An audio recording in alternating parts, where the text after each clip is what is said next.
Companion. Singkat aja, film ini layak banget untuk ditonton karena mempunyai alur dan plot twist dengan cerita yang cukup unik dibandingkan film lain. Mari kita mulai. Di awal film diperlihatkan sebuah adegan yang menunjukkan seorang wanita berparas cantik berkulit putih, wajah bersih, rambut rapih, mata jernih, budi gurih, dan mungkin aja ahli fikih yang sedang berbelanja di sebuah supermarket. Wanita itu bernama Iris. Di sana ia bertemu dengan seorang pria yang bernama Josh. Tak butuh waktu lama dan terjadi dengan sendirinya, tanpa mereka sadari tatapan bersirat kekaguman terpancar dari masing-masing mata mereka berdua. Dan tentu hal itu membuat Josh jadi sedikit salah tingkah di hadapannya. Oh shit.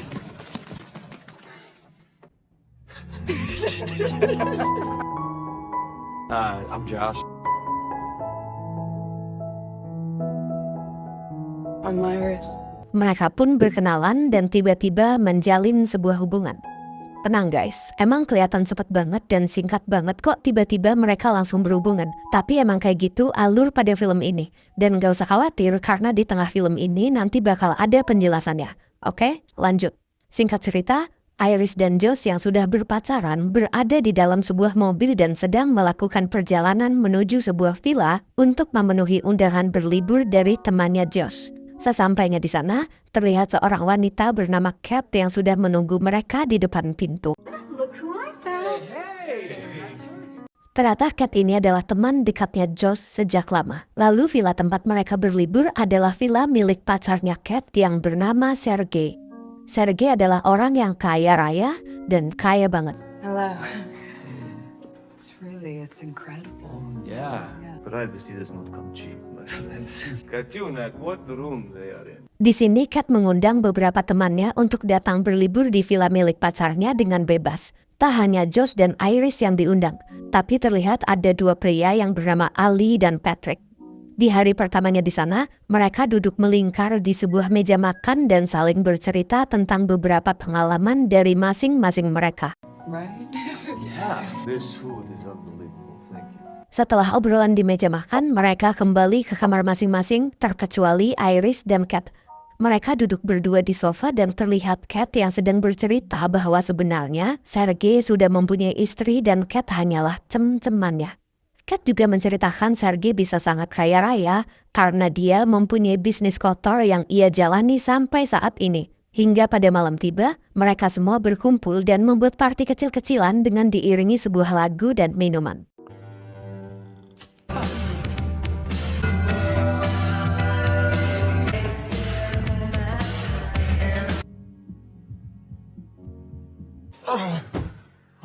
Malam pun berakhir di ranjang masing-masing dengan adegan yang gak perlu saya ceritakan. Hingga pada pagi harinya, Josh dan Iris terbangun. Terlihat Iris mengajak Josh untuk pergi menikmati suasana di tepi danau. Namun karena masih pusing akibat efek party semalam, Josh menolaknya dan membiarkan Iris ke tepi danau milik Sergei sendirian. Sesampainya di danau, Iris merasa aneh karena terdapat suatu benda di sakunya. Iris yang merasa tak memasukkan benda itu ke dalam sakunya pun nampak sedikit bingung. Dan tiba-tiba pikirannya teralihkan oleh kedatangan si Sergei di belakangnya. Доброе утро. Доброе утро to you too. Merasa canggung karena hanya berduaan aja, Iris memutuskan untuk kembali ke villa dan dengan cara sopan berpamitan kepada Sergei yang baru aja datang. You like?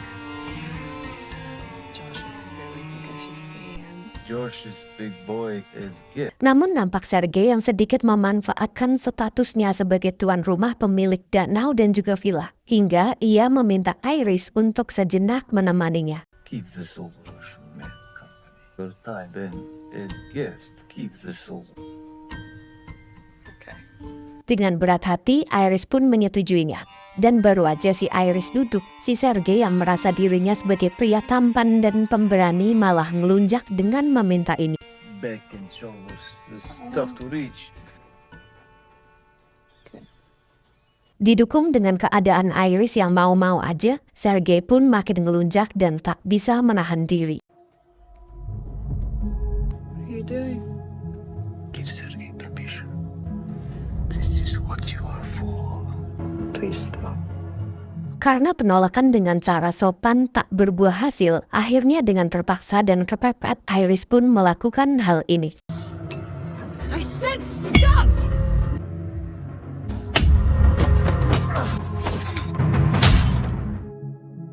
Dan kini adegan berpindah kepada Josh dan kawan-kawan yang sedang mengobrol di dalam villa. Dengan tiba-tiba mereka dikejutkan dengan kedatangan Iris yang sudah berantakan tak karuan. You get dehydrated. Yeah, just like, what the fuck? I didn't mean to. I just wanted him to stop. Sergey? Iris, what happened? Dengan penuh ketakutan dan mungkin penyesalan, Iris menjelaskan apa yang sebenarnya terjadi. Tapi dengan aneh dan tiba-tiba, Josh melakukan hal ini. See you again in Paris. Iris, go to sleep. Hanya dengan kata perintah dari Josh yang berkata, Iris tidurlah. Seketika Iris tertidur. Setelah tertidur, Josh mengikatnya di sebuah kursi lalu duduk di depannya dan membangunkannya hanya dengan sebuah kata perintah, Iris bangunlah. Iris, wake up. Be lost without you. Tentu ini bukanlah hipnotis atau semacamnya, tapi di sini film ini akan menjelaskan kenapa itu terjadi dan asal-usulnya. Terlihat Josh yang mengatakan bahwa sebenarnya Iris hanyalah sebuah robot yang terprogram. You're a robot. You're an emotional support robot. More specifically, you're a... You're joking. Di sini Iris membantah dan tak percaya bahwa dirinya hanyalah sebuah robot. Akhirnya, untuk membuktikannya, Josh menggunakan ponselnya untuk mengubah pengaturan bahasa yang ada pada diri Iris. Let's see. How ¿Qué about está pasando? Chinese? I don't understand. 这是怎么回事？ So what those are, Setelahnya, film ini akan mengantarkan kita pada masa lalu di mana Josh membeli robot itu ke sebuah perusahaan teknologi. Terlihat saat itu Josh berada di rumah dan menerima paket yang tak lain adalah Iris. Pihak perusahaan penyedia robot juga menjelaskan tentang spesifikasi robot buatannya yang sudah diatur sesuai batasan undang-undang yang negaranya terapkan.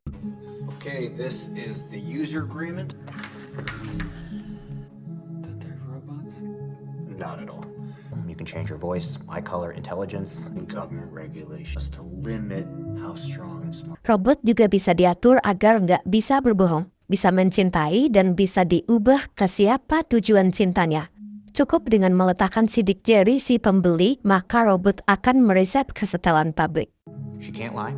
You have nothing to worry about. Iris is completely docile. Hold your thumb there for 5 seconds. She'll reset.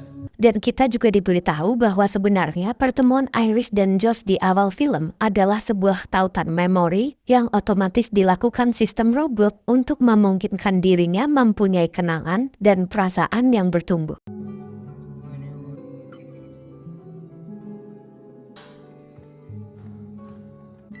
Please say your name.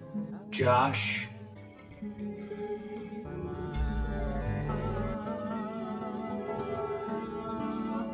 Love link established. Dengan semua penjelasan barusan, di sini Iris masih saja tak percaya bahwa dirinya adalah seorang robot. Hingga terlihat Kat yang mendatangi Josh dan memintanya untuk segera mematikan programnya. What are you doing? Shut her down already. Shut me down. Excuse me. Josh! One second, Iris.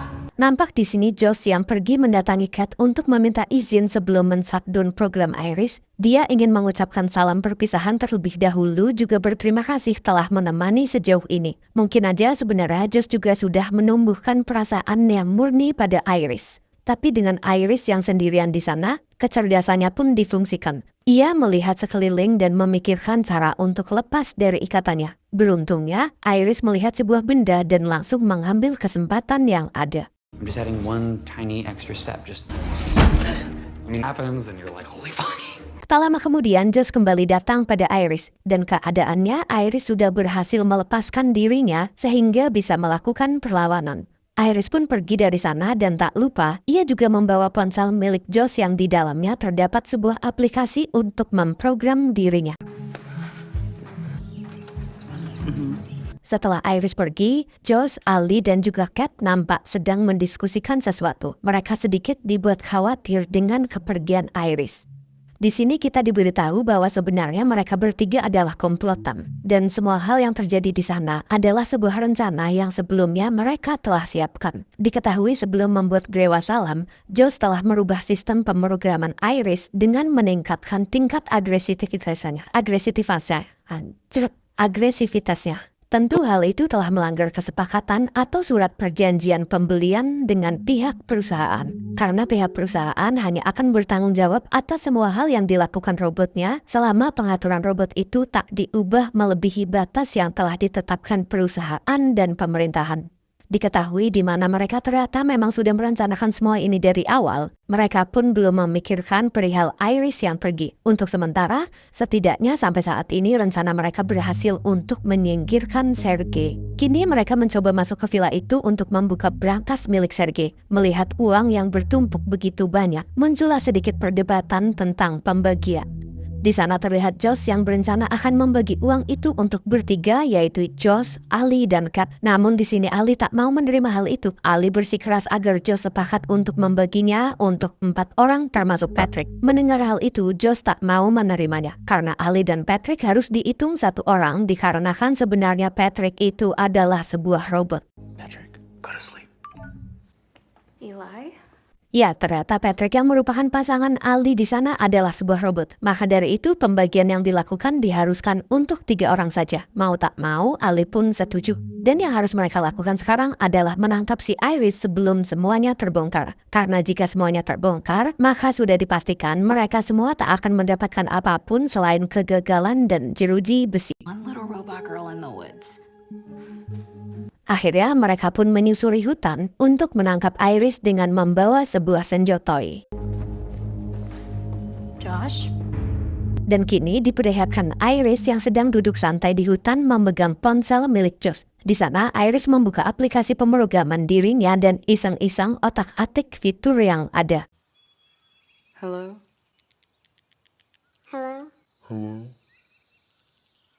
Dan bahayanya, di sini Iris juga meningkatkan fitur kecerdasannya menjadi 100%.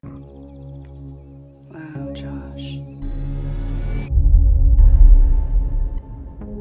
Singkat cerita, setelah lama Josh dan temannya berpencar di hutan, akhirnya keberadaan Iris pun terlihat oleh Ali.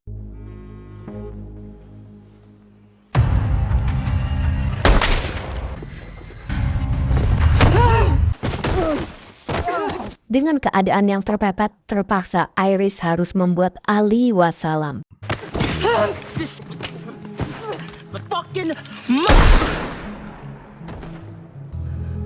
I'm sorry. Josh yang mendengar pertikaian itu pun langsung mengejar Iris. Beruntungnya Iris dapat lari ke dalam mobil milik Josh. Di dalam mobil terlihat Iris yang mendapatkan kendala karena tak bisa menyalakan mobil itu. Ternyata mobil itu menggunakan sebuah sensor suara yang menjadikannya bisa hidup hanya dengan perintah suara milik Josh. Drive home. Voice ID not recognized. Tapi di sini Iris yang sudah meningkatkan kecerdasannya menjadi 100% pun mendapatkan sebuah ide untuk mengubah settingan suaranya dengan aplikasi. Drive home. Voice ID not recognized. Drive home. Drive home. Akhirnya Iris pun berhasil kabur menggunakan mobil Josh, tapi tak segampang itu. Terlihat Josh langsung menghubungi pihak dealer untuk memberikan informasi bahwa mobilnya telah dicuri dan meminta pihak dealer mematikan sistem operasional mobil miliknya. The owner of this vehicle has reported it stolen. Setelah itu Josh kembali menuju hutan dan langsung nekat menggunakan sidik jari Ali untuk mereset ulang sistem yang terdapat di tubuh Patrick. Di sana Josh menyating Patrick dengan 100% agresivitas dan memberinya perintah menangkap Iris, juga mengambil ponsel pengoperasian yang ada pada Iris apapun caranya. Find Iris. Get my phone back. Bring her back to... Di sisi lain, terlihat Iris yang baru saja berhasil keluar dari mobil kedatangan seorang polisi. Namun karena Iris telah disetting untuk tidak bisa berbohong walaupun kecerdasannya 100%, beberapa pertanyaan dari polisi pun dijawab dan membuat dirinya akan ditangkap. Saat polisi akan menangkapnya, tiba-tiba terlihat Patrick yang datang dari arah belakang untuk menangkap Iris. Stop right there!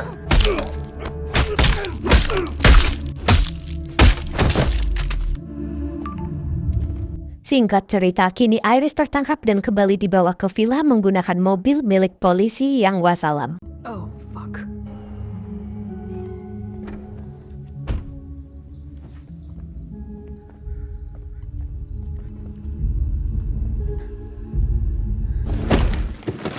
Melihat polisi yang tertidur di bagasi, Kat nampak panik karena semua mulai berantakan tak sesuai rencana. Dia pun marah dan masuk ke dalam villa untuk mengambil uang bagian miliknya lalu berencana untuk pergi. Akhirnya Josh pun menyuruh Patrick untuk menghentikan Kat.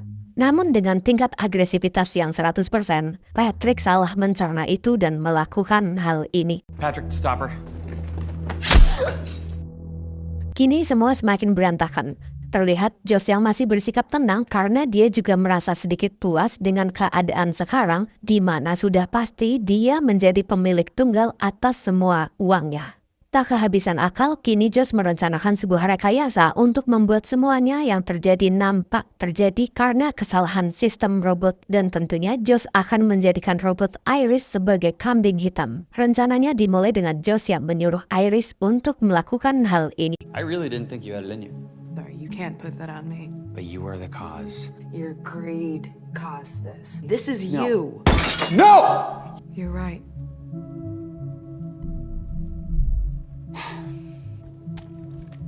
Thanks, baby. Okay, point it at your head. Now pull the trigger.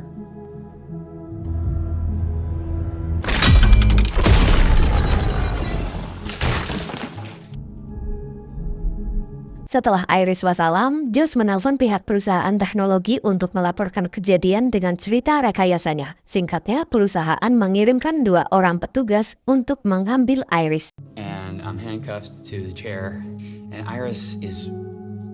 I mean, thank Deputy Hendricks showed up when he did. Terlihat si Patrick yang menggunakan seragam polisi dan menyamar untuk meyakinkan pihak perusahaan bahwa ceritanya adalah kebenaran. Namun terlihat pria itu nampak tak asing dengan Patrick. So, she ended it. You know, Deputy, I have the strangest met before. Yeah.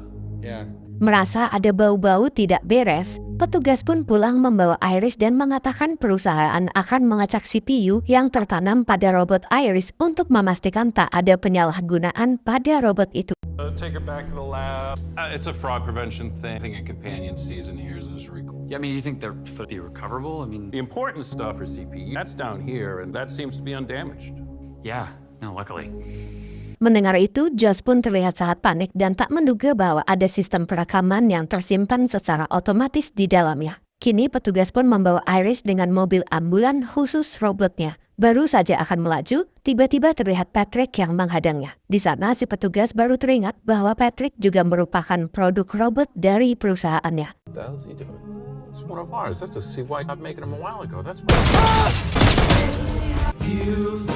Tak sesimpel itu. Ternyata sebelum petugas pergi, atas kecurigaannya, petugas itu sudah mencolok si Iris dengan alat yang ada di dalam mobil itu. Alat itu juga berfungsi untuk menganalisa kerusakan sistem dan memproduksi ulang otot-otot atau kabel-kabel pada robot itu. Dan kini Iris pun terbangun.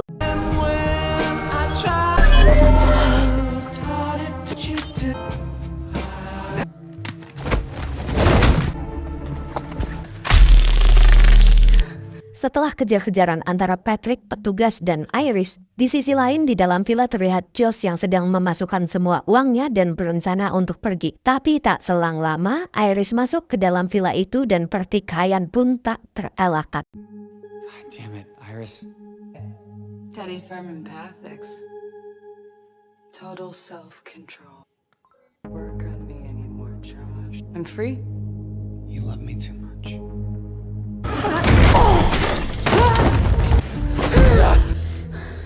You were everything to me. Thank you. I'm always gonna cherish those. Anything you want to add? Dengan ending yang tak jauh dari kisah Fir'aun bahwa keserakahan hanya akan menuntunmu kepada ketiadaan, film pun selesai. Ya begitulah alur dari film ini, dan pesan yang bisa kita ambil dari kisah ini adalah tak ada satupun jenis keserakahan yang akan mengantarkan kita pada kepuasan maupun perasaan yang cukup. Karena jika kamu sadari, tak ada malapetaka yang lebih buruk daripada keinginan untuk memiliki segala sesuatu yang pernah ada. Sekian dari saya, terima kasih atas segala dukungannya dan sampai jumpa.